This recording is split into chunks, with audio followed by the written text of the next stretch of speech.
We had a brother out of Temple, Texas. He was being pulled over by a police officer. Now, he didn't immediately pull over. He took off, but he ended up actually pulling over. They say that when a cop ended up coming to the car, there was something go on. There wasn't no scuffle, but the cop ended up shooting this brother in the head. His name is Michael Dean.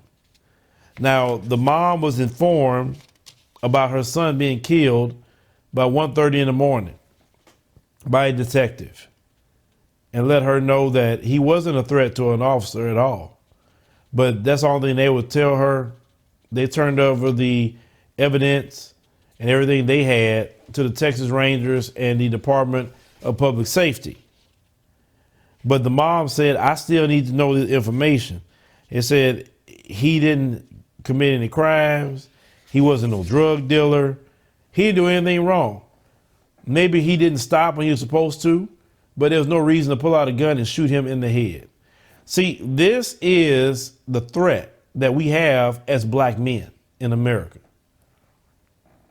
Any day, any time, these white police, because that's usually who it is, will run up on you. That's why we call them race soldiers. A lot of them have racial bias.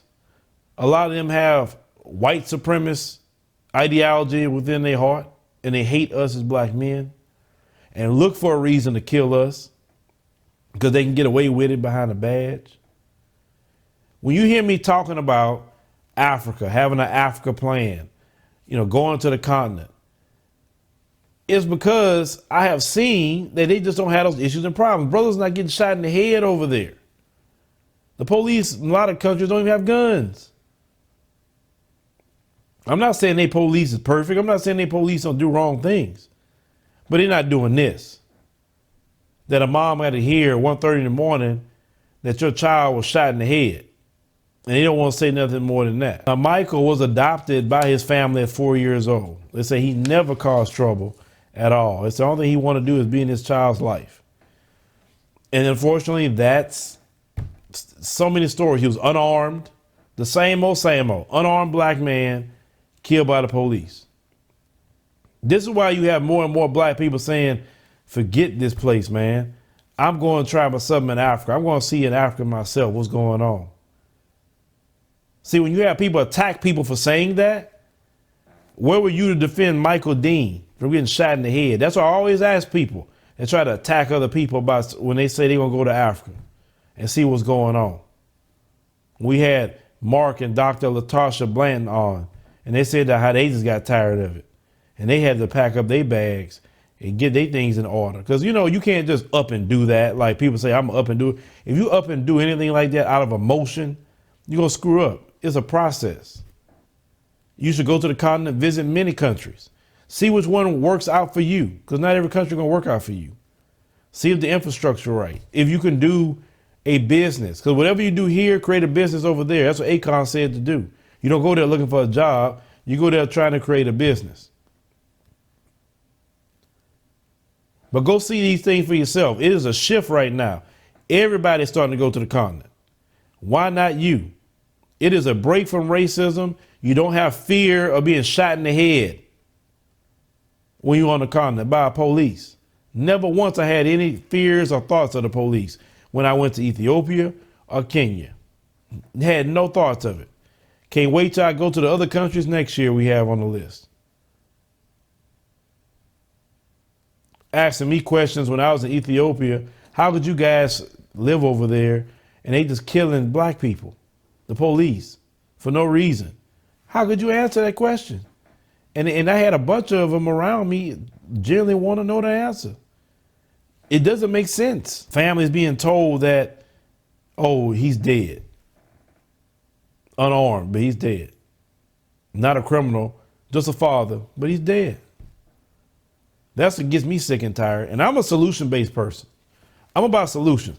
I understand the police come from the slave patrol. The purpose of the slave patrol was to catch black people, was to harm black people, bring black people back to the plantation, kill black people. That's how it started. And that's why the police departments do all that to black people, because that's their origin. They was never created to catch white people. It was created to catch black people. And when a black person run, look how they act. They beat you. They can kill you. Same way back in the time period of slavery. You're a runaway slave. That's what they coming to do. Beat you and kill you. They can rape, pillage, and anything else to you. We will not have fundamental change in America as long as these people are in control of it. I promise you that. They have a hatred for black people. And I know a lot of black people don't like to hear that. You don't. But if you look at the data, you look at the numbers of how you're treated, because the numbers don't lie. You're arrested 6 or 7 times more than your white counterparts, even though you have less population. You get longer prison sentences than your white counterparts that do the same crime. Everything that you have, you can be equal to white people in, and you still gonna get the bad end of the stick. Why? Because the country was built for your white counterpart to thrive and enjoy his or her life, and it was meant for you to be oppressed. That's a reality. Have we made some headways in America? Yes, we have, as a people. Yes. But you can't change the fundamentals of who this racist and white supremacist society is against us as black people. I hate this brother lost his life. It greatly bothers me to the core. But this is the thing. As long as we all here, this is always a reality and could be a reality for us, especially as black men. That precious little girl don't have a dad anymore. But leave me a comment. Let me know what you think about this particular story about Michael Dean. You know, I'm pretty sure more information will come out about it, but it's just utterly sad. Another unarmed brother just murdered by the police.